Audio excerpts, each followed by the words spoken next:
तुळजापूर बार्शी मार्गावरील रस्त्याची चाळण झाल्याचा प्रकार समोर आलाय। महिनाभरापूर्वीच रस्त्याचं काम करण्यात आलं होतं, मात्र रस्त्याच्या या दुरावस्थेमुळे नागरिक संतापलेले। पहिल्याच पावसामध्ये रस्त्याची मोठ्या प्रमाणात अवस्था झालेली आहे। महिनाभरापूर्वीच रस्त्याचं काम करण्यात आलं होतं, मात्र रस्त्याच्या दुरावस्थेमुळे नागरिक संतापले। हा जो रस्ता दिसतोय तो बार्शी तुळजापूर हा रस्ता आहे। 1 महिन्यापूर्वी ह्या रस्त्याचं काम झालंय, पण जर तुम्ही खाली बघितलं तर या ठिकाणी अतिशय निकृष्ट दर्जाचं काम आहे।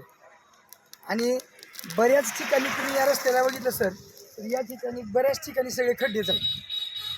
म्हणजे 1 महिन्यापूर्वी रस्त्याची ही जर अवस्था असेल, पावसाळा सुरू व्हायचा, आणखी जर पावसाळा सुरू व्हायच्या अगोदर ही जर अवस्था असेल 1 महिन्यापूर्वी तयार केल्या रस्त्याची, एवढा निकृष्ट दर्जाचा रस्ता या ठिकाणी झालेला आहे। ही 1 महिन्यापूर्वी झालंय। आता एक थोडा पाऊस पडलाय, 10% सुद्धा पाऊस नाहीये अजून तर। म्हणजे 90% पाऊस पडल्यानंतर तर काय एक पण इथं राहणार नाही रोडला, काही अवस्था बेकार आहे रोडची एकदम।